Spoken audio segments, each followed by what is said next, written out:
¿Cómo me quito esto? Ya. Buenos días a todos. Buenas. Fernando, tenemos al Colegio Aljarafe de Sevilla, Yo soy de Sevilla también. que ha venido a la academia, así que muchas gracias por venir y por venir desde Sevilla. A este ciclo, que llevamos ya 6 módulos, se llama Arte y Oficio en el Cine Español. Es un ciclo para fomentar el cine entre los adolescentes. Lo impulsa el Instituto Cervantes y la Academia de Cine.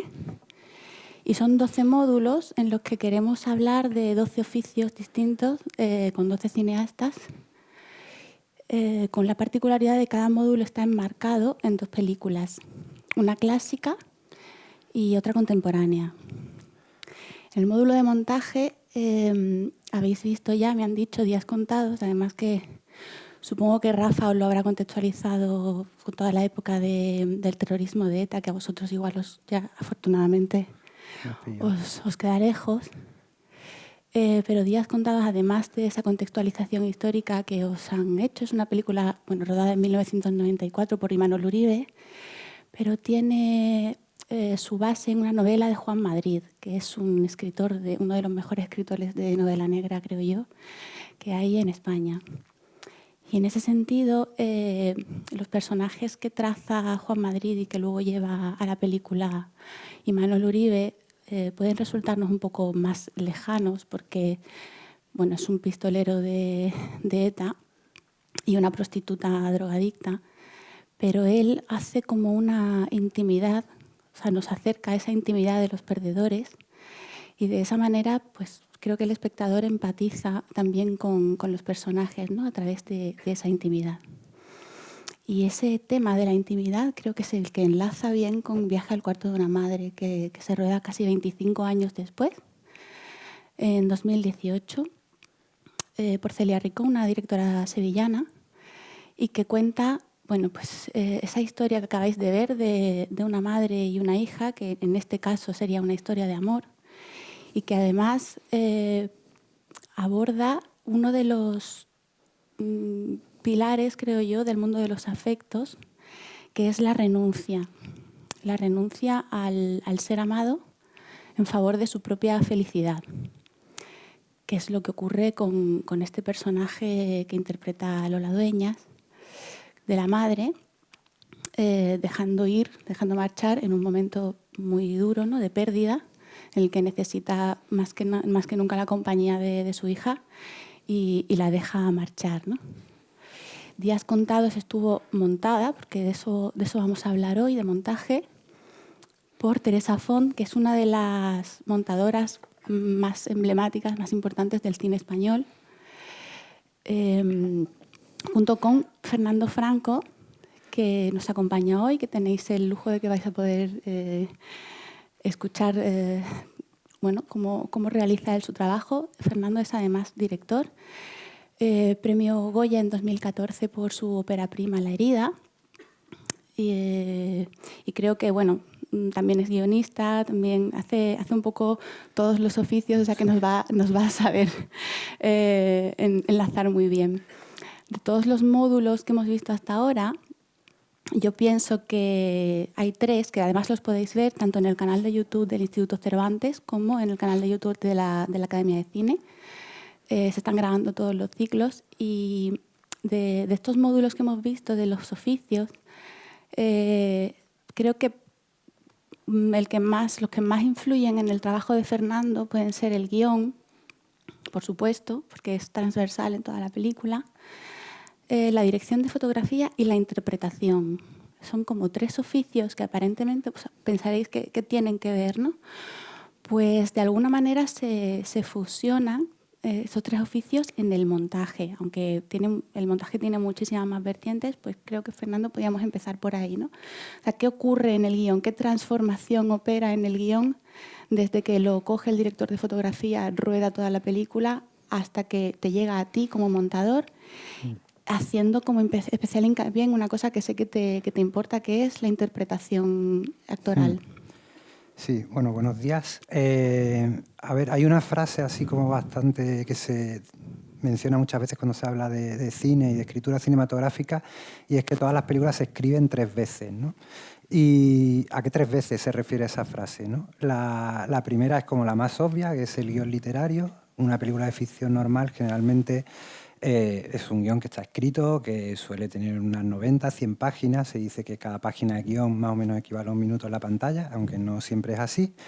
Y esa es como la primera escritura, digamos, como la más, la que todo el mundo tiene como en la cabeza, ¿no? Pero la segunda escritura es el rodaje. Y a veces yo también doy clases, ¿no?, en la Escuela de Cine de aquí de Madrid, y le pregunto a los alumnos y a las alumnas por qué hay una segunda escritura en rodaje, ¿no? Y muchas veces dicen, no, porque igual se cambian cosas, ¿no? Porque el guión tenía una frase concreta y luego se ha cambiado por lo que sea. Sí, pero no solo por eso, es porque todas las decisiones que se toman en rodaje suponen de alguna manera una escritura. Es decir, si por ejemplo presentamos a un personaje y lo rodamos con una altura de cámara concreta, o sea, no es lo mismo un plano que esté rodado a la altura de los ojos que un plano que esté rodado más desde arriba, que es lo que llamamos un plano picado, que esté más rodado desde abajo, que sería un plano contrapicado. O sea, eso le imprime, digamos, un carácter diferente al personaje y supone una escritura, de alguna manera, ¿no? También, igual en un guión encuentras que dice que el personaje tal entra en la cocina y se sirve un vaso de whisky. Vale, eso es lo que está en el guión, pero luego, ¿qué whisky se sirve? No es lo mismo que se sirva un whisky de 5 euros que se sirva un whisky de 50, que se lo beba en un vaso de plástico, que se lo beba en un vaso de tal. Entonces, ese tipo de decisiones son escrituras, de alguna manera, o sea, como nuevas capas que se añaden al guión. Y luego la tercera escritura es la del montaje, que es la que decía Beatriz, que es a lo que yo me dedico, lo que yo he hecho, por ejemplo, en esta película.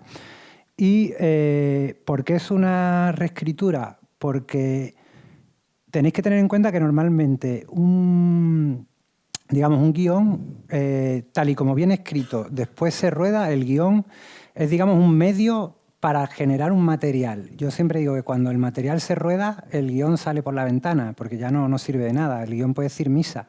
Si el guión dice que el personaje tal mira con ojos de deseo o de venganza a otro personaje, pero luego la interpretación no te da eso, pues realmente no sirve de nada. Tú al final lo que mandas es el material, ¿no?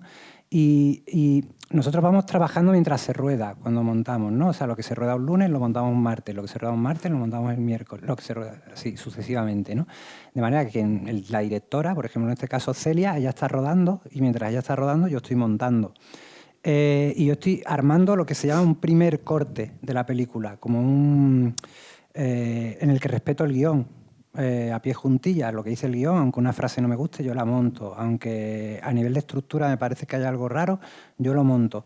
De manera que cuando acaba el rodaje, viene Celia a la sala y yo tengo un primer corte donde está todo como un ensamble. Para que os hagáis una idea, el primer corte de Viaje al cuarto de una madre dura 2 horas 45. Y vosotros habéis visto una película que dura 1 hora 35, por lo tanto habéis visto como 1 hora y 10 menos de película. ¿Eso qué quiere decir? Que muchas cosas han volado, muchas cosas han caído, muchas cosas se han movido de sitio, otras se han recortado. Entonces, todo eso, por eso hablamos que es como una última fase de escritura, ¿no? Porque realmente ahí estamos viendo qué no funciona, qué no nos funciona. Es que igual el arranque de la película arranca un poco tal, entonces conviene aligerarlo. Igual aquí conviene que nos detengamos más. ¿Y si adelantamos esta secuencia? Entonces, vamos haciendo como esa estructura, que al final es una de las partes más importantes de la confección de la película, que acaba siendo el guión definitivo, lo que luego vosotros y vosotras vais a ver en la sala. Y en relación a lo que comentas de la interpretación, que es una cosa que a veces no se tiene tan en cuenta, pensad que una peli como esta, por ejemplo, está rodada, esta peli, si no me equivoco, está rodada como en 6 semanas.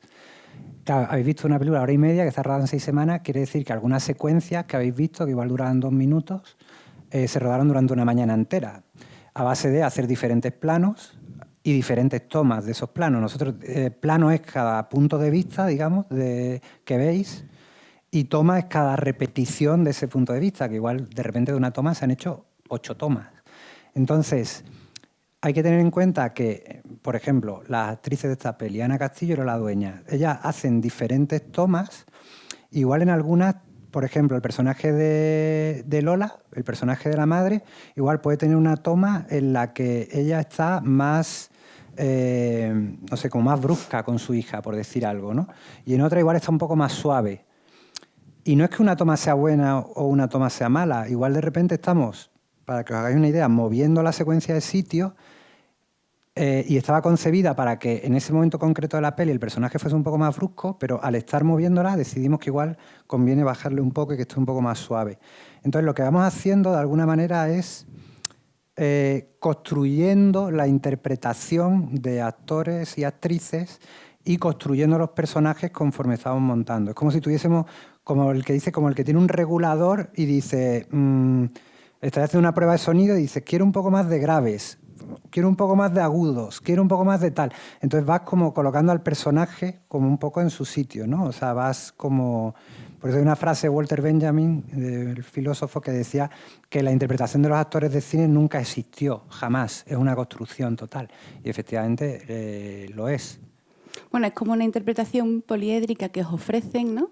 Te dan como muchas caras en una misma escena, a lo mejor, pues dan muchas caras y es el montador, si te estoy entendiendo bien, el que al final va regulando ese tono que va a tener cada personaje, que al fin y al cabo es como la base de la construcción de toda la narración, ¿no? Toda esa construcción actoral, ¿no? Exacto, y de hecho utilizamos como todo tipo de artimañas, por decirlo de alguna manera. O sea, por ejemplo, yo os diría que probablemente de la película que habéis visto, básicamente, podría, así resumiendo mucho, yo creo que más o menos un 70% de la peli sería sincrónico lo que están diciendo los personajes con la realidad. Y un 30% no es sincrónico, porque está sacado de otra toma, quizás. Es decir, yo estoy montando y de repente veo que en esta toma de Lola Dueñas me interesa la cara con la que le dice esto a la hija, pero me interesa la cara, pero no me gusta tanto el tono de voz con el que lo dice, que me gusta más de otra toma. Entonces, resincronizo el audio de otra toma con la imagen de la toma en la que me gusta el rostro que tiene, ¿no? Entonces, claro, realmente estás construyendo, realmente estás construyendo algo que ni siquiera, eso ya en concreto ni siquiera pasó nunca, porque estás mezclando como dos momentos que ni siquiera son simultáneos. El de la imagen y el del sonido, en este caso. ¿Y cómo se toman los actores ese trabajo? No, es que no se enteran. Básicamente no. Ahora se están enterando. No se enteran.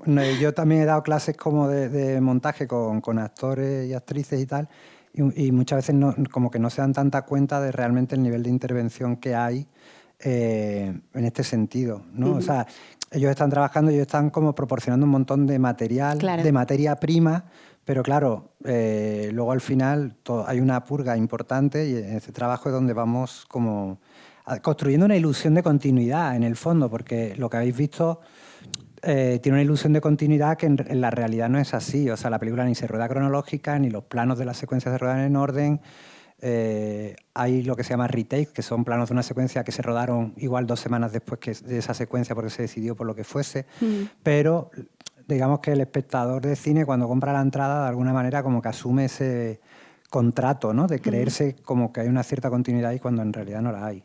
Sí, bueno, hablábamos Fernando y yo el otro día preparando un poco este módulo de la relación que yo soy escritora y me parece, creo que es que el oficio que más se relaciona con el proceso de escritura, el de montaje, lejos de lo que se podía pensar que tenía más que ver con la edición o con otro tipo de oficios también.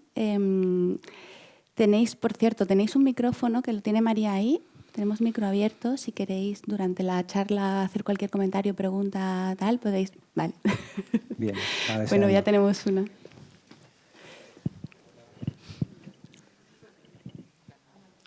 Vale, uy, qué alto. Vale. Mi pregunta es, al hilo de lo que acabas de decir, en el montaje, después de ese primer corte, ¿quién tiene la potestad o la última palabra a la hora de qué secuencias se toman o cuando usas un plano y pones el audio de otro?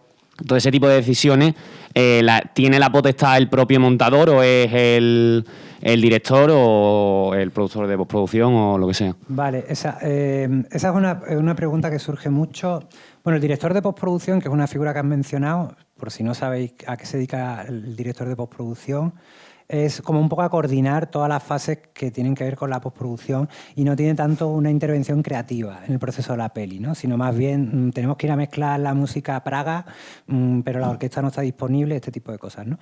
Entonces no interviene tanto en lo creativo. digamos que las decisiones creativas que se toman en la sala de montaje, quien interviene es montaje, dirección y, como tú también has mencionado, producción. Depende de qué tipo de peli, producción va a tener más peso o menos peso. Si es una peli original de Netflix, probablemente producción va a tener bastante peso.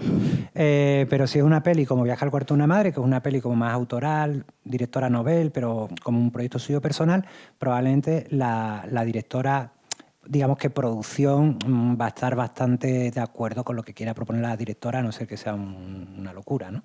Entonces, pero la idea, la moraleja es que os quede claro que si bien el cine es un arte, digamos, donde hay jerarquías, porque obviamente un ayudante de montaje manda menos que un montador, o un director de producción manda más que un ayudante de producción, entre jefes de equipo, por ejemplo, como puede ser montaje y dirección, no hay como una cuestión en el sentido de la potestad, como tú dices. A mí me pagan, ¿no?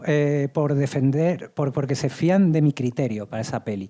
A mí rara vez me llaman para montar comedias locas, ¿vale? ¿Por qué?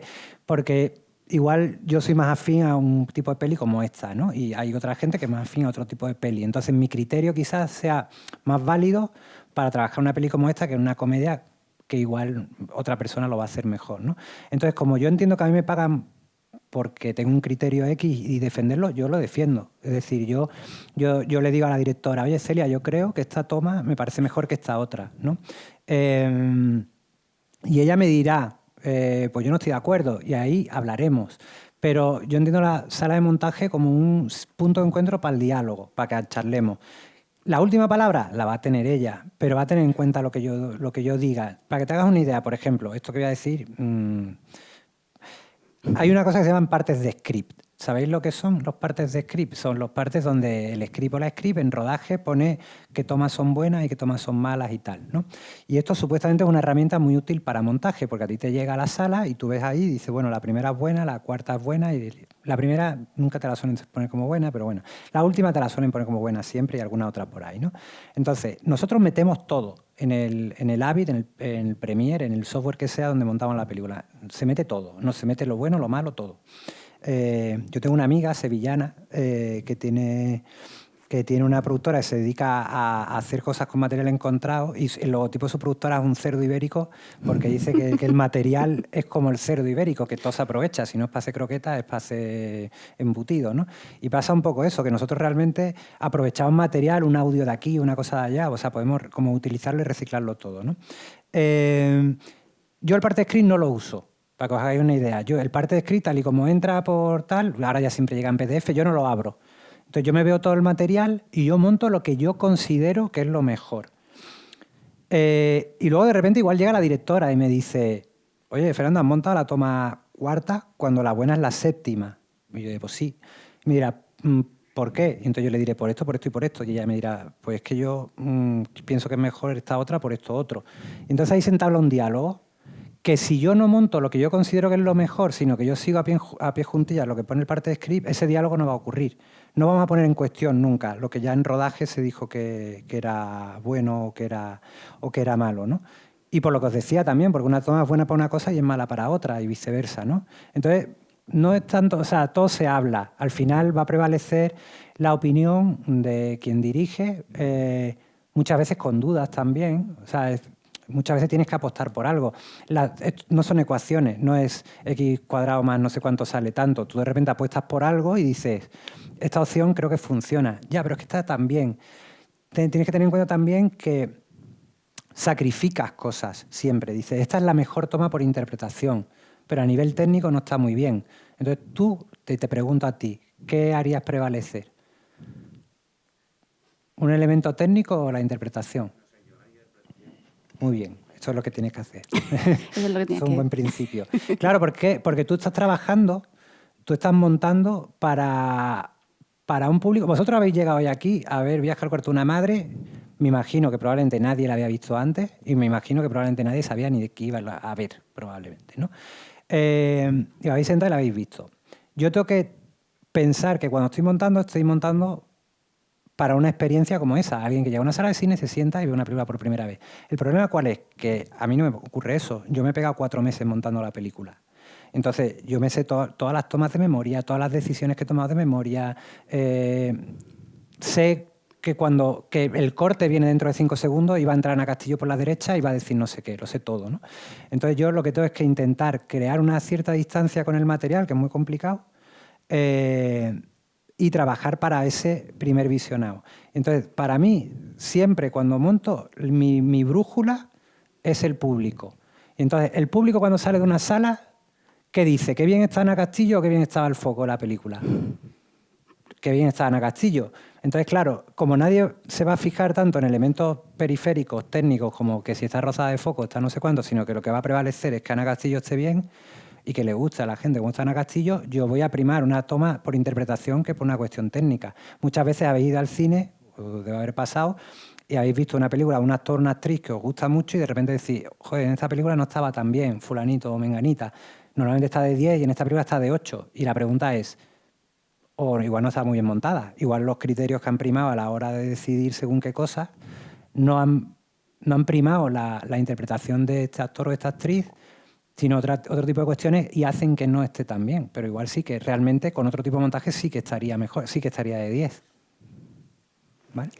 Es curioso eso que está contando Fernando de su trabajo, que le llamaba yo el otro día la soledad del montador de fondo, porque todos los oficios con los que estamos hablando, por ejemplo, el otro día hablaban de la directora de vestuario de Nerea Trujillo, decía que era muy importante su relación con la dirección de fotografía, la dirección de fotografía con la dirección de arte, y sin embargo en montaje esa transversalidad se rompe un poco porque el montador necesita de esa soledad que tiene mucho que ver también con el proceso de escritura. De escritura, en este caso, sobre fotogramas, ¿no? Pero que también se parece a la soledad del escritor, porque cuando un escritor está empezando una novela o incluso cuando está metido en esa escritura, necesita no intoxicarse con otras lecturas parecidas, por ejemplo, a lo que está escribiendo, o no intoxicarse simplemente hablando de lo que está escribiendo y que le den referencias, ¿no? Y creo que me decías el otro día que esa soledad, no sé si eso es común en todos los montadores o es una cosa que te gusta a ti. Yo, o sea, como premisa así fundamental, no piso rodaje jamás. O sea, no voy al rodaje porque no quiero ver, porque vosotros y vosotras no veis nada de lo del rodaje, no sabéis nada. O sea, si de repente un actor y una actriz se llevan mal, por ejemplo, esa información no la tenéis, simplemente os llega lo que veis en la pantalla. Si yo voy al set y estoy en rodaje y de repente veo que se han cabreado porque la última ración de lasaña del catering se la comió fulanito y menganito no sé cuánto, y veo que luego están rodando una secuencia y que hay como un mal rollo entre ellos, yo puedo decir, ah, vale, ya estoy contaminado porque sé que hubo una historia en el catering. Sin embargo, es lo que se le llama el fuera de cuadro, no el fuera de campo, que es una cuestión narrativa, que es... por ejemplo, está sonando un camión fuera de campo, eso es narrativo. Fuera de cuadro es lo que ocurre en el set. Hay una persona con un micro, hay otro con un estico, hay otro con un tal, ¿no? Entonces yo procuro no tener absolutamente nada de esa información, no llevarme nada de eso y me desvinculo por completo del rodaje, o sea, no lo piso. Y cuando me invitan voy a lo mínimo en caso de que tenga que ir por algo y no voy más. Sin embargo, y en relación a lo que decías que tiene que ver con la escritura, yo normalmente empiezo a trabajar con guión, es decir, antes de que se empiece a rodar la película. Yo, por ejemplo, Celia Rico, que va a rodar su siguiente película en verano, yo ya he leído como 3 versiones de su guión y yo ya estoy trabajando, entre comillas. O sea, yo ya le digo, oye, Celia, y este personaje de aquí igual no sé cuántos, porque de alguna manera trabajas también un poco con carácter preventivo, como de detector de eventuales cosas que luego en montaje no tengan tanta solución, intentar de alguna manera corregirlas a priori para que luego no generen problemas. Os pongo un ejemplo. Blancanieves, todo el mundo sabe lo que es, independientemente de que hayáis visto la película de Pablo Berger o no la hayáis visto, pero el cuento de Blancanieves todo el mundo sabe cuál es, ¿no? Pues Pablo Berger hizo una película muda, en blanco y negro, con Maribel Verdú, rodada en formato antiguo de 1.33 cuadrado y tal. Y era una adaptación de Blancanieves, del cuento clásico, a el contexto de los bomberos toreros y, bueno, una locura muy propia de Pablo Berger. Entonces, en el buen sentido lo digo, ¿no? Entonces, yo me acuerdo de estar leyendo el guión y una de las cuando todavía ni siquiera había empezado la preproducción o estaba arrancando la preproducción de la película, y estar como haciendo una especie de análisis del guión a nivel de estructura porque, como todo el mundo sabe lo que es Blancanieves, es la protagonista que tiene su antagonista, que es la madrastra, ¿no? Entonces, como todo protagonista necesita a su antagonista, pero si lo tienes todo el rato pegado, pues como que no, hay que echarle un poco de menos, pero tampoco tanto como para que te olvides de él. Yo me hago un análisis del guión sobre papel y me marco en un color la secuencia en las que aparece Blancanieves y en otro color la secuencia en las que aparece la madrastra y otro color la secuencia en las que aparecen las dos. Entonces voy mirando y veo, por ejemplo, verde, pongamos que verde Blancanieves, negro la madrastra y rojo las dos. Pues veo verde, verde, verde, verde, verde, negro, verde, verde, verde, negro. Y de repente veo verde, verde un montón y de repente ya no veo más madrastra en 40 secuencias. Entonces de repente digo, ojo, igual con esto hablo con Pablo. Oye, Pablo, he pensado que igual conviene equilibrar aquí un poco. Entonces Pablo lo ve y eso me lo compra. Igual otra cosa que le digo no me la compra. Pero ya estamos montando sobre guión. O sea, para que entendáis un poco que el guión ya... O sea, es como... Está relacionado completamente con la... No es una cuestión técnica. Es una cuestión que tiene más que ver con la narración. De hecho, hay como una falsa noción muchas veces de que una película de montaje es una película que tiene muchos planos, ¿no? Parece que las películas de montaje que se nominan a los premios y que ganan premios, que la gente dice que bien montada está porque tiene muchos planos. Y sin embargo el montaje no es una cuestión cuantitativa, es una cuestión cualitativa. ¿Por qué? Porque de repente tú puedes tener una secuencia con 500.000 planos y quitas uno y no pasa nada. Y de repente una película igual tiene muchos menos planos, pero tocas nada, una cosita, 3 frases y ya el significado es completamente diferente. O sea que es como una cuestión puramente narrativa. Lo que estabas contando de los personajes te lo hacen en la escritura procesadores de texto, ¿no? O sea, que tú dices, quieres hacer lo mismo, quieres saber... Bueno, hablando Nosotros lo que pasa es que un poco mal y pronto, pero quiero decir, tú en el proceso con un procesador de texto bueno que ayude al escritor, te puedes señalar las veces que aparece un personaje y lo usamos también para decir, a ver si este personaje aparece todas las veces que tiene que aparecer, si está mucho, si está tal, ¿sabes? Es que nosotros en guión, en cine, hay aplicaciones específicas para escritura de guión, que son Final Draft, Cells, bueno, hay varias. Final Draft es la más famosa, digamos. Y es como, digamos, como un Word, como un procesador de texto. Lo que pasa es que está hecho específicamente para cine y entiende cuáles son las secuencias, entiende cuáles son los decorados, entiende cuáles son los personajes, entiende que es un diálogo, que es una acción, que es una acotación. De manera que tú puedes decirle, sácame todo el diálogo de Perico. Entonces te saca todo el diálogo de Perico. Sabe quién es Perico, sabe que es un personaje y sabe cuándo está hablando y cuándo está haciendo una acción. O le puedes decir, sácame todas las secuencias que sean exterior noche, y te desglosa todas las secuencias que son exterior noche. Y luego nosotros trabajamos mucho, tanto en guión como en montaje. Yo es que me iba a traer el ordenador, pero se me ha jodido, no he podido traerlo, y si no lo hubiese enseñado. Pero en guión se utiliza mucho lo que es tarjetitas. Es decir, tarjetitas como post-it, los guionistas van haciéndose como la escaleta de la peli, no sé cuántos, ¿no? En montaje, si yo os enseñase una foto ahora de mi sala de montaje, por ejemplo, veríais que está también llena de tarjetitas de colores y tal, que son las secuencias, y donde estamos trabajando estamos volviendo al estadio primigenio de toda la confección de la peli, que es el guión, reelaborándolo. Bueno, hablando de vocabulario, ¿no? Otra palabra que sonará, porque lo habéis visto en lengua y literatura, es algo que tienen en común con lo que trabaja Fernando todos los días y que me llamó mucho la atención, que él utiliza puntuación y utiliza sintaxis, ¿no? Pero antes, sobre todo porque es la premisa, creo yo, del montaje y porque es la premisa también de la escritura, me gustaría que nos contara si realmente en el montaje se decide el punto de vista, porque... Por ejemplo, en cinematografía recuerdo una entrevista que le hacían a John Ford, que decía que para conocer el punto de vista de una película solamente tenía que saber por dónde venía el caballo. Vale. En- Muy de John Ford en- esa en- frase. o sea, que en realidad parecería algo que depende más de la dirección de fotografía, ¿no? Si el caballo aparece por abajo, el caballo aparece por arriba, dependiendo de dónde tengas la cámara puesta.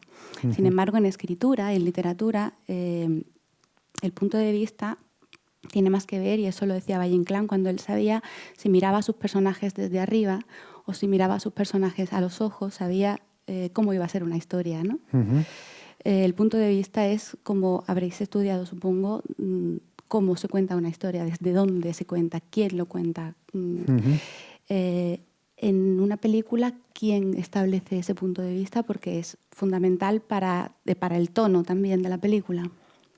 Claro, o sea, en el guión, ya dependiendo cómo sea la película, ya hay temas que tienen que ver con el punto de vista. En el sentido de si, por ejemplo, tenemos un personaje protagonista, pero estamos cortando, por ejemplo, acciones en paralelo que suceden con otros personajes, igual ahí tenemos varios puntos de vista. Es el de ese personaje central o principal y el de otros personajes secundarios, ¿no? Pero, por ejemplo, en montaje, una secuencia que habéis visto, ¿no? Ana Castillo llega a su casa de que ha estado en la fábrica, es cuando se ha quemado ella la mano, y llega, y lo que habéis visto en la secuencia es, ella cuelga el abrigo en el perchero, en la entrada, va caminando por el pasillo y de repente llega a la habitación y se encuentra la madre que está llorando, ¿no? Entonces, hay eso que a priori lo veis y sin más, pero ahí ya hay decisiones de punto de vista, ¿no? Es que te digo esta secuencia en concreto porque era la que me gustaría haber toqueteado con vosotros y enseñaros, pero no va a Bueno, podido pero ser. como la acabéis de ver, pues os Pero como la acordáis, acabáis de ver, no Sí. hace falta. Entonces, pero pensad que si yo hago simplemente un enroque de planos ahí, en lugar de empezar con Ana Castillo en el perchero, que recorre el pasillo y llega, y lo que habéis visto es plano de Ana Castillo. O sea, nosotros vemos que Ana Castillo ha visto algo, todavía no sabemos qué, y luego cortamos y vemos a la madre llorando y ahí le dice mamá. Y entonces la madre se da la vuelta y entonces ya, ¿qué te ha pasado? Que me he quemado, no sé cuánto. Vale. Si yo en lugar de eso, cuando estábamos montando, cuando digo yo, digo Celia y yo, la directora y yo, decidimos arrancar la secuencia con la madre llorando y luego corto al perchero, o sea, ese plano que está el tercero ahora mismo en la secuencia, el de la madre llorando, yo lo coloco el primero, la sensación sería muy diferente. ¿Por qué? Porque nosotros, público, sabríamos antes que Ana Castillo que lo que se va a encontrar es a la madre llorando. O sea, nosotros, público, tendríamos más información que el propio personaje protagonista. Con lo cual, ¿eso está bien o mal? No está ni bien ni mal, es otro tipo de construcción. En una película como esta, en que nosotros anclamos el punto de vista a los personajes de alguna manera, no estamos dando una mirada omnisciente sobre la acción, es decir, que nosotros estamos por encima y sabemos lo que va a pasar antes de que ocurra, sino que, de hecho, estamos esperando, demorando el punto para mostrar a la madre haber tenido la reacción de Ana Castillo primero. O sea, son ese tipo de cosas que para que veáis ya simplemente en el orden de uno o dos planos, modifican por completo lo que es el punto de vista y la narración de alguna manera, ¿no? O sea, que se establecería un poco desde el guión, o sea, de la filosofía de la película, ¿no? Ya establece el punto de vista y digamos que tú, con base en eso, ¿no? Como que vas trabajando. Sí, o sea, en el guión pues, habrá un planteamiento probablemente, lo que pasa que como las secuencias generalmente se ruedan como con varios planos, tú siempre vas a tener como la posibilidad, no siempre, perdón, pero muchas veces vas a tener la posibilidad como de intervenir sobre eso de manera que el punto de vista esté más anclado a un personaje, menos, el público vaya más por delante, más por detrás, ese tipo de cosas. O sea, por guión, es lo que un poco decía al principio, por guión está planteado, pero luego en realidad cuando te remangas y cuando te pones a ver cómo funciona y donde eventualmente haces una modificación de eso o no, es en montaje. Y lo de la puntuación, sobre ese plano de segundos que hablábamos el otro día, que no sé si lo recordaréis de la película, hacia el final ya, en una de las discusiones que tienen al final, creo que cuando ya ha entrado en el cuarto de la madre, que ella en la siguiente escena está Ana Castillo fumando fuera, y entre la conversación que ha habido entre la madre y la hija y Ana Castillo fumando fuera, que luego aparece Lola Dueñas, hay como un plano de unos segundos en los que hay una puerta con un candador moviéndose. A mí me llamó la atención y le pregunté a Fernando y me llamó más la atención todavía su respuesta sobre la puntuación y luego que me hablabas de la sintaxis, ¿no? Sí, pensándolo ahora también en relación a lo que estamos hablando, también es un plano que creo que puede llamar la atención porque no está anclado a ningún punto de vista. Es un plano que está huérfano de alguna manera, o sea, no... Todo en la película sucede o bien porque Ana Castillo o bien porque Lola Dueñas tal, y de repente, pum, aparece ese plano del este, que lo que está haciendo es como un poco... Está haciendo como un poco de puente entre dos momentos de la película, es como un signo de puntuación. Está marcando una elipsis al final, está marcando un paso de tiempo. Hay otros...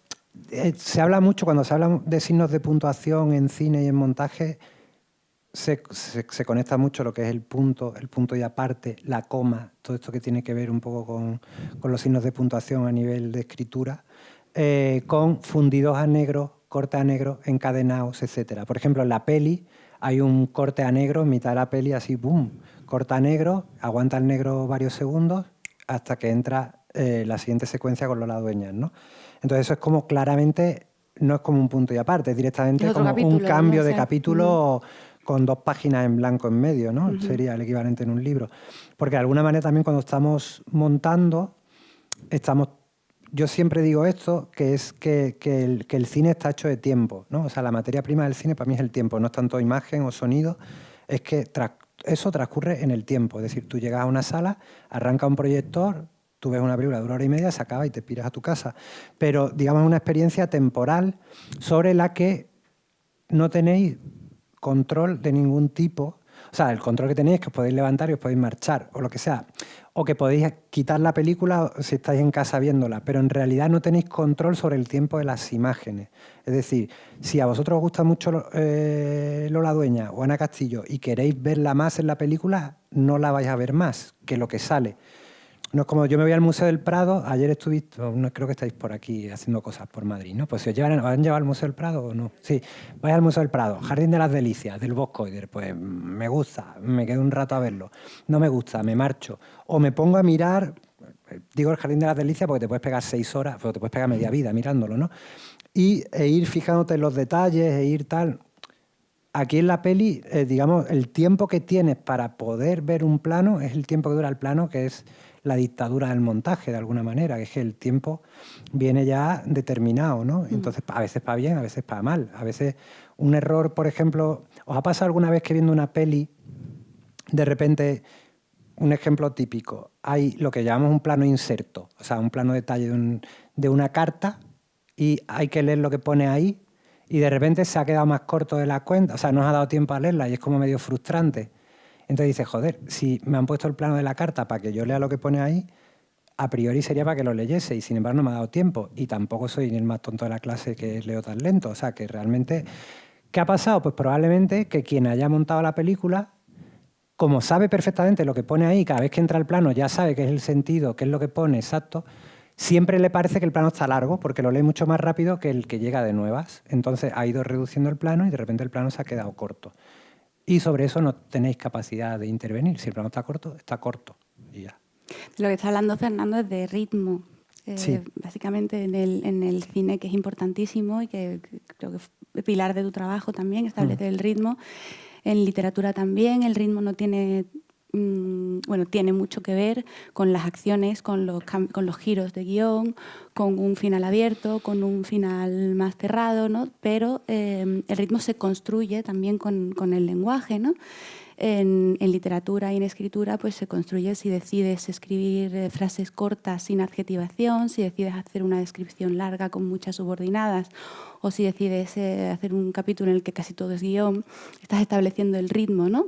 Al final es el ritmo en el que el lector va a leer el libro y eso se hace también en cine y es lo que se establece en montaje, ¿no? Claro, de hecho un plano secuencia, por ejemplo, que en el plano secuencia, ¿sabéis lo que es un plano secuencia? Es que la secuencia es un único plano. Claro, sería como esa frase casi sin puntuación, ¿no? Donde todo va de una, ¿no? Y tú la estás percibiendo en tiempo real, digamos, no hay una intervención de montaje, no están cortándome de aquí a aquí, sino que lo que yo estoy viendo sucede en eso que se llama tiempo real, que en realidad no es real, pero bueno. Y sin embargo, si estás en un plano contra plano, sería más este diálogo de guión, y dijo, adujo, no sé qué, no sé qué, no sé cuántos, ¿no? O sea que sí, es que hay muchos paralelismos. Es que es importantísimo esto que está contando porque es la sensación que da una película de acción, la sensación que da una película de autor, como la que acabáis de ver, una película histórica, tiene muchísimo que ver con el ritmo, ¿no? Y eso es un lenguaje que se establece en la sala de montaje, ¿no? O sea que es muy, muy interesante. ¿Tenéis alguna pregunta más? Que estáis muy callados porque no os dejamos hablar, claro, estamos hablando nosotros. Mira ahí. Hay dos. Hola. Hola. ¿Se me escucha? Sí. Vale. Yo una pregunta que no es exactamente sobre la película, pero ¿tú cómo decides dedicarte al montaje y hacer eso? Es que es una pregunta existencial. Pues, a ver, tiene sentido. Yo en realidad, yo desde muy pequeño, pero muy pequeño, o sea, como con mucha precocidad, quería ser director de cine. O sea, no... Los compañeros de clase querían tal, y yo quería ser director de cine porque cuando fui al cine me quedé como muy flipado y quería ser director de cine. Entonces, claro, yo estudié en Sevilla, estudié, bueno, lo que era equivalente a lo de la ESO y tal, y luego estudié la facultad, comunicación audiovisual, pero yo quería hacer algo específico de cine. Entonces me vine a estudiar a la ECAM, que es como la escuela de cine de Madrid, así más... En España hay como dos grandes escuelas de cine, la ECAM y la SCAC, en Barcelona, ¿no? Entonces decidí venirme a Madrid y tú entrabas por una especialidad. O sea, tú podías entrar o tú podías optar o a entrar en dirección o foto o montaje o sonido, o todas las especialidades, ¿no? Y era bastante restrictivo. O sea, había 12 plazas por especialidad y se presentaban en aquella época cientos de personas. Entonces, y tú pagabas una cantidad, una tasa, y te podías presentar a 2 especialidades. Pues imagínate, pagabas 30 euros y te podías hacer exámenes de 2. Entonces yo, claro, cogí dirección, que era lo que yo quería hacer, y luego dije, montaje igual, está bien, tal. Entonces, y me metí en montaje también. Entonces, hice las pruebas y entré en las 2. O sea, pasé los exámenes de montaje y de dirección. Y entonces, yo siempre he sido un poco ir a la contra. Entonces me dijeron, irás a dirección, ¿no? Y fue como, hostia, si lo dan tan por sentado, igual, pues igual no. ¿Y por qué? Porque pensé también que si tú estudias dirección, esto es como yo soy un tío bastante práctico, por otro lado. Si estudias dirección en una escuela de cine, sales con tu título de director de cine y eso, ¿en qué se traduce? O sea, porque director de cine es quien dirige pelis, ¿no? Entonces, y sin embargo, sales como montador, me parecía más fácil como digamos, desarrollar el oficio de montaje. Digo, si me voy a tener que ganar la vida de algo y salgo con un título de director, igual me tengo que poner a servir copas. Sin embargo, si me saco con el de montaje, mientras intento dirigir, voy montando y sigo aprendiendo. Entonces me metí a montaje, fui aprendiendo, fui montando, empecé a montar peli y ya hubo un momento en que dije, ok, yo creo que ya más o menos me puedo empezar a plantear dirigir algo. Entonces empecé a hacer mis primeros cortos y tal. Entonces lo he ido llevando siempre en paralelo, porque de alguna manera para mí la sala de montaje es como mi escuela de cine que no tuve de dirección. Aprendo de interpretación, aprendo de puesta en escena, aprendo de cómo relacionarte con los productores, que también es bastante importante, y todo ese tipo de cosas. Todo eso, digamos que me nutro de eso montando y en paralelo tengo mis proyectos propios. Entonces, por eso básicamente estudié montaje. Y también una cosa que os digo, que yo tengo una dimensión importante de planta interior también, o sea, como de estar recogido en mi sala, tranquilo, a oscuras, montando, soy un tío con paciencia, relajado y tal, no sé cuánto. Y luego de vez en cuando, pues la planta exterior sale fuera y dirige. Pero digamos que la gente que nos dedicamos al montaje, yo ya lo veo yo coordino la especialidad de montaje ahora justo en esa escuela, en la ECAM, y yo veo los alumnos y las alumnas y veo quién tiene más perfil de montaje y quién no, un poco por él. Dice, esta persona va para foto claramente, no para montaje, porque son como caracteres un poco diferentes. Nosotros somos como pacientes, tranquilos, con muchas... Miras tomas y tomas y tomas. Imaginaos que de cuando aparece Ana Castillo y dice, mamá, tengo 12 tomas. Tengo que ver la diferencia. Aquí acaba un poco más alto. Dice mamá y no te dice mamá, un poco más bajo. Me gusta más, voy a ver cómo funciona con esta cara. O sea, es como un trabajo como un poco de... Lo hablábamos, las primeras montadoras de la historia del cine son costureras. Es como un trabajo un poco de En aquella época era porque obviamente no se montaba en digital, era con soporte físico, y entonces dijeron, se acababa de inventar el cine, ¿quién se puede dedicar a empalmar esto? Pues las costureras, pues traerlas para acá. Entonces, empezó así de alguna manera, ¿no? Y es porque hay un trabajo como que en realidad tiene como mucho de orfebrería ahí, de como de hilar fino y de estar, y hay que tener paciencia. O sea que de ahí viene un poco. ¿Había otra allí?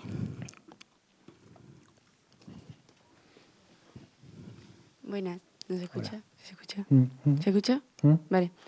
Que, bueno, era por preguntar, el ritmo de la película, o sea, está más marcado por el guión, por el productor, o sea, por el montador en tu caso, o por el director. A ver, es que el ritmo es una cuestión...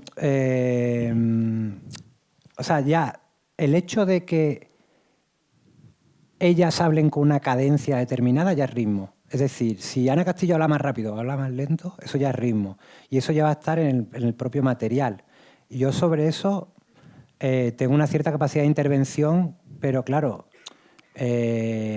no puede sonar artificial. Yo de repente, si Ana Castillo habla más lento o más rápido, alterar eso no es tan fácil.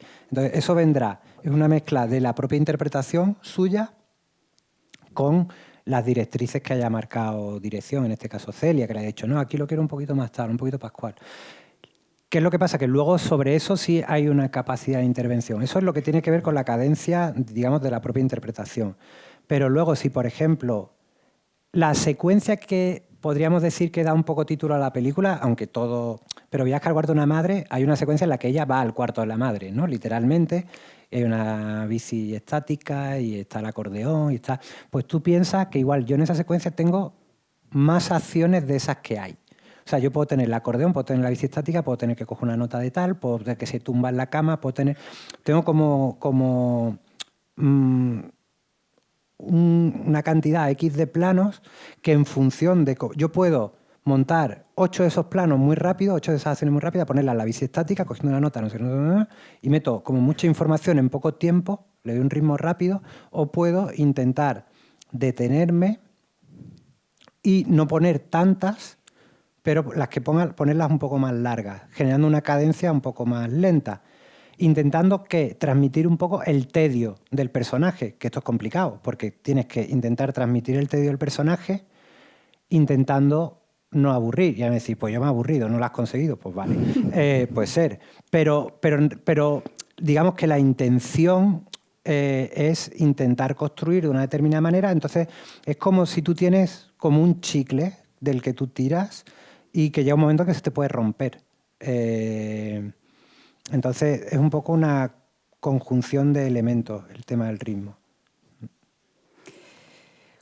Cuéntanos un poco las herramientas con las que trabajas y en ese sentido, la que ha sido interesante en otros módulos ver la diferencia que había, por ejemplo, en sonido, ¿no?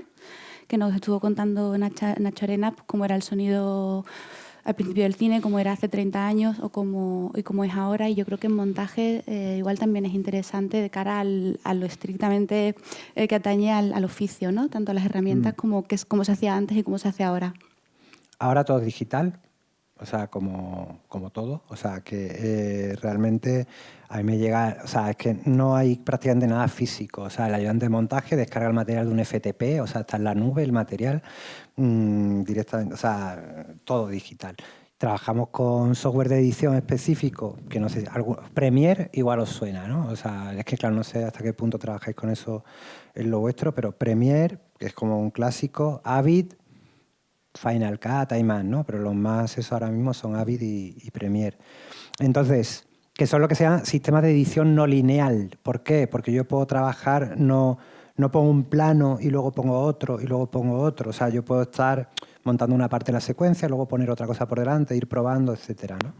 Y antes la edición, el montaje era lineal. ¿Por qué? O sea, lineal en el sentido de que era celuloide, era película y yo tenía que poner un trozo. Yo empecé trabajando en Moviola, que se llamaba, que era una mesa así con 2 pantallas y tú ponías la película positiva, el sonido magnético que iba por otro lado, lo ponías en sincronía y ahora ibas mirando y tal. Y si tú estabas en este punto y querías ver algo que estaba 6 minutos más para allá, era pasando para adelante hasta que llegabas, ¿no? Y ahora marcabas y eso se cortaba y se pegaba con una empalmadora y luego, o sea, eso era interesante. Lo interesante que tenía es que había que pensárselo todo mucho. Claro, que influye en el proceso creativo tanto una cosa como otra. Claro, porque antes, si tú querías alargar un plano 4 fotogramas, eso te iba a llevar igual te llevaba 1 hora alargar 4 planos un fotograma. 4 fotogramas un plano, porque tú te estabas ahí y de repente decías, no, a este plano conviene alargarlo 4 fotogramas.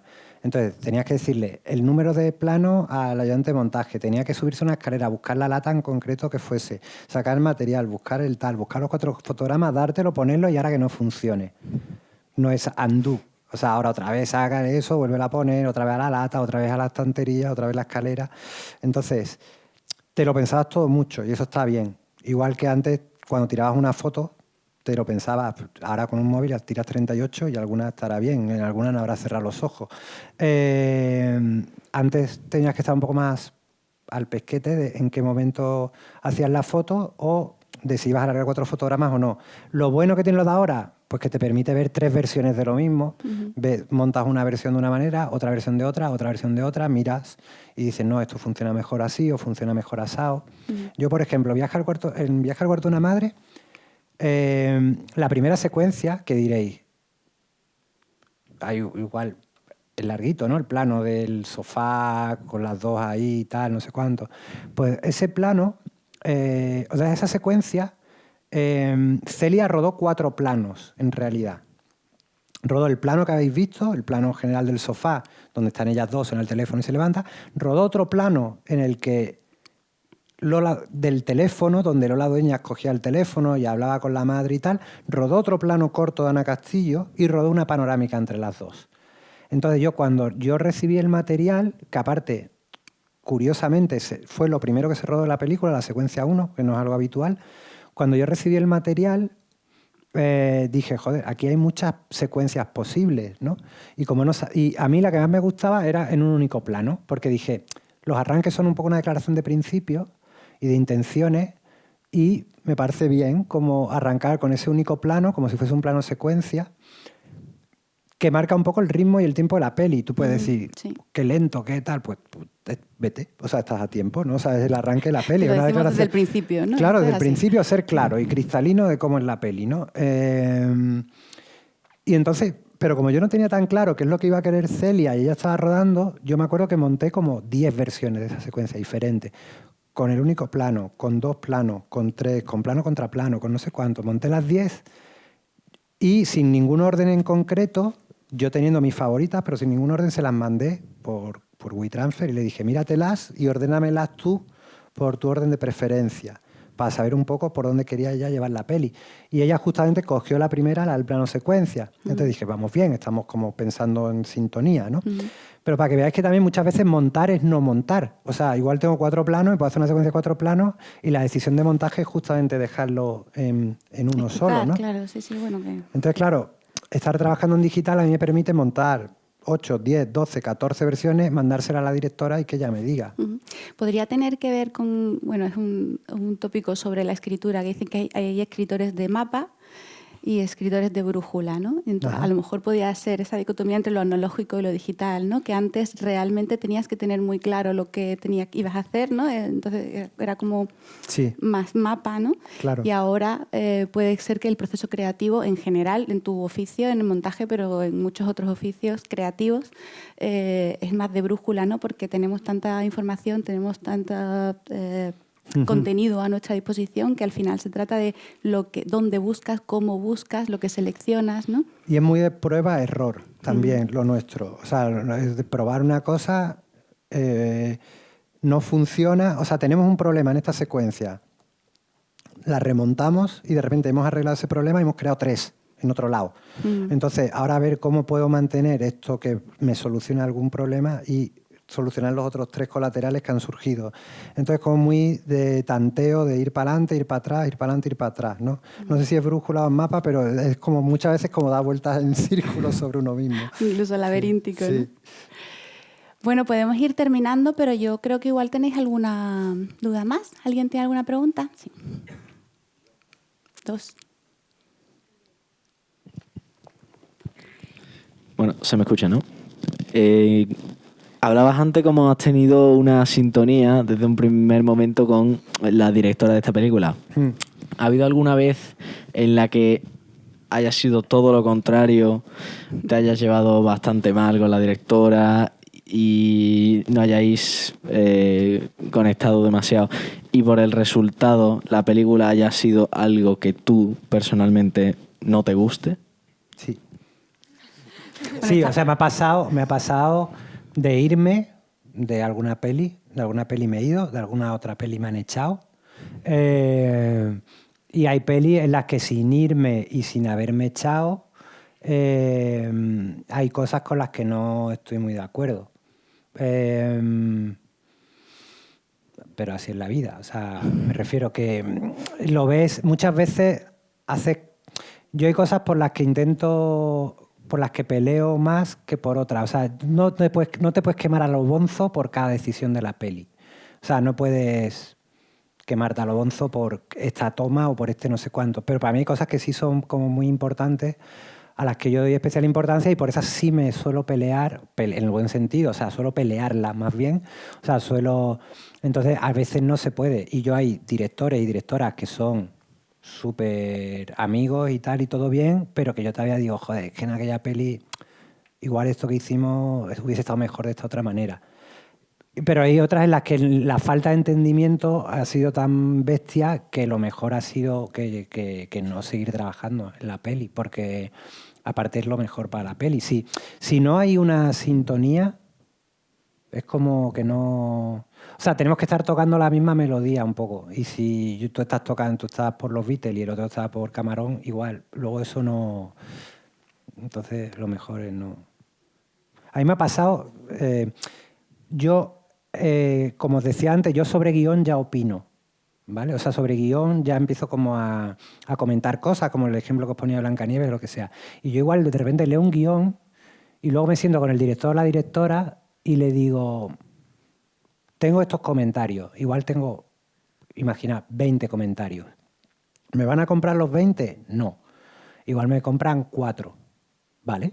Pues si me han comprado 4, bien. Si voy con 20 y no me compran ninguno, yo igual no hago la peli, porque es el mejor momento para divorciarse en ese momento, porque si no, no vamos a entender. O sea, si yo tengo 20 comentarios sobre el guión y tú te parece que está en las antípodas de lo que tú piensas, ¿para qué nos vamos a meter luego 4 o 5 meses junto a una sala de montaje cuando vamos a acabar rompiéndonos el teclado en la cabeza? Entonces, yo prefiero ya casi como decir, mira, igual fulanito o menganita es una opción mejor para la peli que la va a entender mejor que yo. Ya está. O sea, que ha habido veces también que no he entrado directamente a hacer la peli, porque ya he visto que la cosa no iba a fluir mucho. Esto lo haces cuando ya llega un momento en el que tienes 2 o 3 opciones, ¿sabes? No, al principio yo pillaba lo que me echasen, claro. ¿Y había otra por allí? Gracias. Hola. Bueno, primero enhorabuena por la película. Gracias. Que a mí personalmente me ha gustado mucho, la he visto muy, muy intimista y muy bonita. Y también agradeceros a los dos esta charla que está siendo tan interesante, por lo menos a mí me lo está pareciendo y creo que lo está haciendo. Y bueno, tú sabes, no sé si sabes tú, ella sí lo sabe porque fue antigua alumna, pero estos chicos que están en segundo bachillerato vienen de un colegio que es el Colegio Jarafe, que tiene, pues, vamos a decir, mucha vocación por las cuestiones artísticas y creativas, ¿no? Bueno, aquí tenemos un producto, que ella es escritora. Soy un producto. Y luego, Le he bueno, contado un poco antes. Sí, y también, lo he contado. Exactamente. Bueno, que está basada en la filosofía pedagógica de la Institución Libre de Eso. Enseñanza, que es una cooperativa, todo. Exactamente. Y bueno, y tenemos también el orgullo de tener algunos alumnos que han sido premio Colla, incluso Julián Villagrán y Rafa Cobos. Y Rafa también, bueno, tú sabes todo el mundo los Goya porque tú lo tienes también, Sí, o sabes sí. que sabes de lo que te estoy hablando. Entonces, bueno, también como están todos en segundo bachillerato, hay algunos de ellos que tienen inclinaciones hacia el mundo de la farándula, vamos a Sí. decir, ¿no? Ajá. En todas sus vertientes. Entonces yo como profe te vamos a preguntar la clásica pregunta, porque ellos están ahora mismo en una situación pues de qué voy a hacer con mi futuro, etcétera, ¿no? Entonces la pregunta así como muy directa, muy llana, ¿cómo está ese mundo a nivel profesional, ¿no? Porque tenemos antiguos alumnos que están haciendo a lo mejor ciertas cosas, ¿no? Y te dicen, por ejemplo, antiguos alumnos que están estudiando periodismo y vienen al colegio y dicen, oye, no os metáis en esto ni de coña porque está fatal, buscar otra cosa, porque haceros funcionarios, porque esto está muy reñido, no sé qué. No sé si el discurso es igual de catastrofista para el mundo del cine o hay más posibilidades, o lo digo porque tú estás ahí A ver, dentro. el mundo del cine hay que entender que es hay una dualidad ahí que hay que tener en cuenta. El mundo del cine, el cine es súper caro, o sea, hacer una película es muy caro, o sea, hacer esta película cuesta bastante dinero y mira que sencilla, pero todas valen mucho dinero. Entonces el cine es un arte que tiene una dimensión industrial, por otro lado, innegable, ¿no? O sea, hay que financiar eso, hay que levantar el dinero y hay que sacarlo adelante, ¿no? Entonces, hay películas que son más industriales y películas que son más artísticas, pero todas de alguna manera dependen de la industria. Viajar a Huerta de una madre es una película, claramente la situaría yo más del lado de lo artístico, una ópera prima con una personal, tal, no sé cuánto, pero es innegable que tiene un sustento industrial, porque si no, no hay que pagarle a la dueña, hay que pagarle a Ana Castillo, hay que pagarme a mí, hay que pagar al director de foto, hay que pagar a todo el mundo, ¿no? Entonces, partiendo de esta base, a nivel industrial la cosa está bastante bien ahora mismo, porque por las plataformas, entre otras cosas. O sea, ahora mismo hay... a mí me gusta hablar de ver películas. Ahora se habla de consumir contenidos. Y para mí ahí es donde está la diferenciación, ¿no? O sea, ahora mismo se habla mucho de consumir contenido como churros, ¿no? O sea, de reponer en Netflix y es como Ikea. La librería Billy de este mes es la película de fulano, ¿no? Y ahí está todo el rato y tal.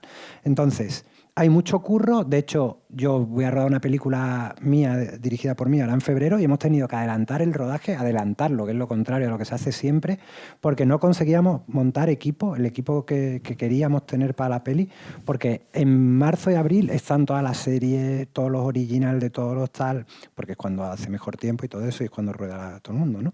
Entonces, curro hay para aburrir. Otra cosa es luego que curro. Es decir, hay muchas series, hay mucho original de plataformas, hay mucho. Yo el otro día hablaba con una persona que quiero que trabaje en mi peli, la llamé, una persona que desempeña un puesto técnico y que es súper top en España, la llamé y le dije, oye, quiero que hagas mi peli. Y me dice, qué bien, tío, por fin una peli. O sea, porque llevo metido en series, en original, en no sé cuándo, o sea, cosas que no van a ir a una sala de cine un montón de tiempo, ¿no? Entonces, trabajo hay un montón. Yo coordino la especialidad de montaje en la ECAM y están todos currando. De hace unos años para acá salen todos y están todos currando. El que está trabajando en una serie para México, está trabajando en no sé qué, ayudante de montaje o están de no sé cuánto. Curro hay un montón. Ahora, el miedo mío es que se uniformice y se estandarice todo, que solo haya un lenguaje, un tipo de puesta en escena, que no va a pasar. O sea, es ponerse un poco dramático. Pero sí que en realidad todo el mundo esté trabajando sobre un modelo como muy estereotipado, que es hacia donde están tendiendo todas las plataformas. O sea, el riesgo, poco. Entonces, como a mí me gusta un poco el riesgo, no es como que me parezca idílico el panorama en ese sentido. Pero es verdad que si lo que hace falta es currar, hay a tope. Bueno, no es el primer cineasta, además, que nos lo dice, nos lo han dicho también, bueno, sobre todo puestos técnicos, ¿no? Luego lo de, me imagino que la parte de actor, actriz, que es como lo más sexy siempre, ¿no? Del mundo del cine, y ese siempre será más difícil que los puestos técnicos, pero ya veis que son puestos muy creativos, ¿no? Y en los que además se puede desarrollar mucho la propia personalidad, tal y como nos está contando Fernando, de cómo es él y de lo bien que has encontrado, ¿no? Un oficio que casa con tu forma de ver el mundo, ¿no? Que eso, al fin y al cabo, es muy importante. Y con respecto a que haya mucha plataforma dedicándose a esto, que da miedo, es cierto, porque parece que el cine independiente corre riesgo, que esas miradas corren riesgo. Yo personalmente pienso que no, que todo esto es alimenticio, que sí. Siempre en el mundo literario siempre tenemos ese problema con los bestsellers, ¿no? Con los escritores que venden mucho y sin embargo las novelas a lo mejor que afrontan otros temas o otras narrativas no tienen tanta visibilidad, y creo que eso va a ser así siempre. O sea, siempre va a haber un gran público interesado en X y siempre va a haber un público más pequeño, ¿no? Yo sí, pero creo que en este caso la comparación con el mundo literario, o sea, si tú al final quieres escribir un bestseller que sea una epopeya romana, pues te sientas delante del ordenador y lo escribes. Ahora, hacer una película X o Y implica con unas diferencias presupuestarias Sí, sí, claro. enormes. Entonces, claro, si yo quiero hacer una película que toca un tema relativamente controvertido, pero es una película que precisa de una financiación porque es relativamente cara, porque quiero a X actores o por lo que sea, si el tema es tan controvertido, igual no consigo financiarla tanto, entonces al final como que entran toda una serie de variables ahí. Ujú. Bueno, que hay Y- una cuestión política, básicamente, Sí. ¿no? Que a lo mejor estamos hablando de a dónde se deriva Claro. las ayudas públicas del cine, ¿no? Que creo que es una cosa que también deben saber ellos, ¿no? De Sí. cómo funciona el proceso de poner en marcha una Ujú. peli y que no se lleven las películas que van a tener como más éxito comercial esa parte de esas ayudas, ¿no? Que es una cosa también que es un poco controvertida, pero que hay que decirlo, ¿no? Sí, que financiar una película más del ámbito del arte, digamos, es como más trabajo de carrera de fondo, exige más tiempo, y una película comercial es el talonario te lo sacan mucho más rápido, ¿no? Es que tengo a estos actores y este es un thriller no sé qué, no sé cuánto, y dice Netflix trucutrún y te pone el dinero encima de la mesa, está rodando pasado mañana. Ya. Entonces, claro, ahí está. Bueno, ahí el depende un asunto. poco de cómo sea cada uno. Mira, tenemos una última pregunta, si os parece, y ya cerramos. Vale, mi pregunta es, bueno, has mencionado que a veces trabajas directamente ya sobre el guión antes de que se empiece el rodaje y eso. Sí. No sé si se da el caso, en el que tengo entendido en el cine español mucho menos, que el guionista no es el director. Ay, sí, sí hay, Si sí, se sí. da esa situación, ¿el guionista tiene algún cierto tipo de poder o de toma de decisión de ese diálogo tanto contigo como con los directores, o directamente en el momento en el que se le compra el guión, pues no toma decisiones? Claro, dependerá del tipo de peli, ¿no? Entonces me refiero a una peli en la que un guionista ha escrito una cosa más por encargo, la ha entregado y de repente la tiene el director, igual probablemente es que el guionista ya está en otra, pues puede ser. Pero en una peli en la que el guionista como que ha participado de... No, se le agrega ese diálogo. Como es que tú has dicho diálogo y me parece muy bien. O sea, es como un diálogo. Entonces yo puedo proponer una cosa y de repente... Hay una cosa que hay que tener también muy presente y es, yo puedo proponer algo y el hecho de que yo proponga algo no quiere decir que yo esté proponiendo algo que tenga razón o que tenga que ser así. Pero si yo propongo algo y tú no estás de acuerdo, por lo que sea, y tú me argumentas a mí de vuelta y yo te argumento a ti de vuelta, igual de repente, hablando los dos, nos damos cuenta de que mi argumento A y tu argumento B no son lo mejor, igual es C. De repente una nueva cosa que surge porque tú estás poniendo el acento sobre algo y yo sobre otra cosa y nos estamos dando cuenta que realmente igual hay otra vía que lo mejora.